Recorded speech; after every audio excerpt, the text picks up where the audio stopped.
And for me, it wasn't even a thing of lust and this, that, and the third. Because if I wanted to, I'd just be single. You know what I'm saying? I'd have just been single and just been out here doing me like everybody else. I wouldn't even try to bring a structure together. You dig what I'm saying? So when people come around me and they come around my family, I know they see it and I know they feel it. From the moment they come around us, they see it and they feel it. And it's something that God is doing, and it's above something that I could accomplish myself as a man. You know what I mean? You have to open up your door to the Most High and see. So the only way that I could ever have these type of situations taking place in my life and in my house was, you know what I'm saying, before I married any woman, I had to marry wisdom. You see, before I married any woman, I had to marry wisdom. I had to get acquainted with wisdom.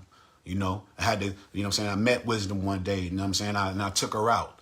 I took her out on a date, right? So I had to learn how to get in contact and how to court and fall in love with wisdom in order for me to be able to please a woman and be able to do those things. So in the Wisdom of Solomon, in the 8th chapter, it said, wisdom reaches from one end to another mightily, right? And sweetly does she order all things. Again, wisdom reaches from one end to another mightily, and sweetly does she order all things. I loved her and sought her out from my youth. I desired to make her my spouse, and I was a lover of her beauty, right? In that she is conversant with the Most High. See, wisdom communicates with the Most High, you know what I mean, while we sleep, right? Wisdom is always in communication, direct communication with the Most High and with a higher power source, right? Where that you can only come before naked, meaning free of any thought to just be ready to be poured into, right? So it says in the 2nd verse, I loved her and sought her out from my youth. I desired to make her my spouse, and I was a lover of her beauty.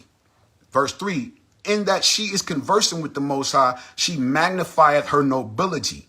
Yea, the Lord of all things himself loved her, right? You have to understand the relationship between wisdom and the Lord.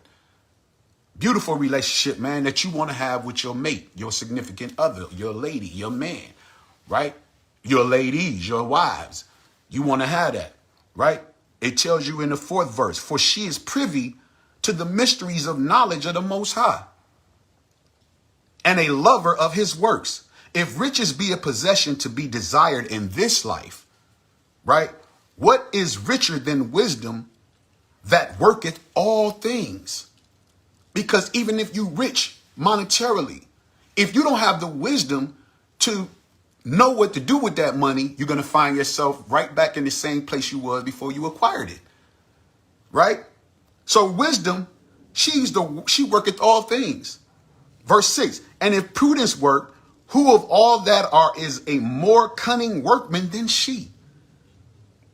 And if a man love righteousness, her labors are virtuous, for she teacheth temperance and prudence, justice and fortitude, which are such things as men can have nothing more profitable in their lives. So I don't go after the money. I go after wisdom. And that's all I've been doing. And because I've been going after the wisdom, she's been providing me with everything that I need, you see. But you got to be able to be humble, and you have to know how to, be in all humility when it comes down to that in order for her to come into your life. And you better have some chivalry. Do you understand that if you raise the level of a woman's mind through your love for her, do you understand what she will do and all of the lengths she will go to for you? Do you understand that? That if you, again, properly nurture a woman's mind, the lengths that she will go to make sure that you have everything that you need, just like wisdom. Verse 13, moreover, by the means of her I shall obtain immortality and leave behind me an everlasting memorial to them that come after me. So I know if I die today, the things that the Most High have allowed in my life and for the things that my children to see, I'm leaving a memorial. I'm leaving a legacy. Like I tell you in the book of Ecclesiastes, the 39th chapter. You know what I mean? I'm leaving a legacy. I'm leaving a memorial. You see, for my children to follow and my children's children. Anytime I see how, the certain people that I've allowed, to come into my space, they come in my space. They already got a premeditated thought. They want to see what's going on. So when they come over or they come in and see, this man, he got 2 wives. They want to come in and see how things is being ran. They can only be pleased, and they can only be like overwhelmed, like, wow, you know what I'm saying? Like, this actually worked.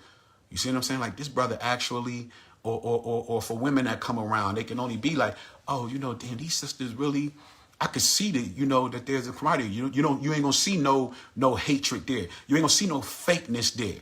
You know what I mean? When you come around me and mine, you don't see none of that, because I wouldn't deal with it. I wouldn't even be involved in it myself if those 2 elements was there, fake and phony. I wouldn't even do it. You know what I'm saying? I take the L and just start all over on my own. Not start all over with, I'm just talking about in life, before I allow fake and phoniness and hatred, jealousy, and envy to be the ruling guide in my life and in my household. That can never take place, right? Because I got too much respect for myself and too much respect for them.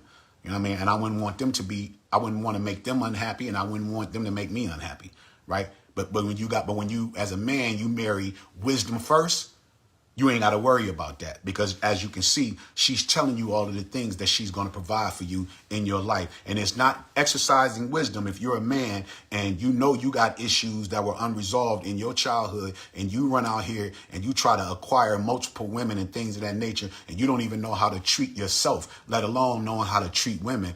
Then how do you think that that's ever going to work? If you can't clean up yourself and clean up what it is that you have that within your own self, how do you think that you're going to be able to get this woman to be okay with you bringing another woman around her when you're not even fulfilling, giving her the things that she needs? But you're taking the mindset that, well, I really don't got to do that. You ain't subjected to me. I'm the king. You do what I tell you to do. There's no wisdom in that, none whatsoever. And it's going to fail. It's going to smack the ground. You know what I'm saying? Head's going to bust. Head's going to roll. And the rug is going to be pulled out from under you. You can forget it. That's never going to work, right?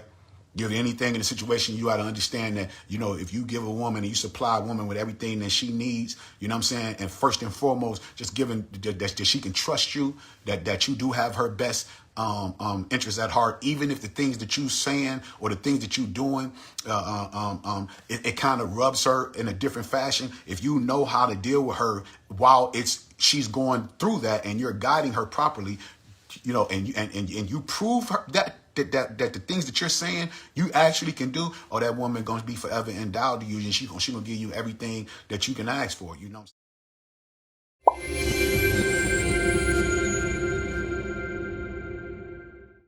saying?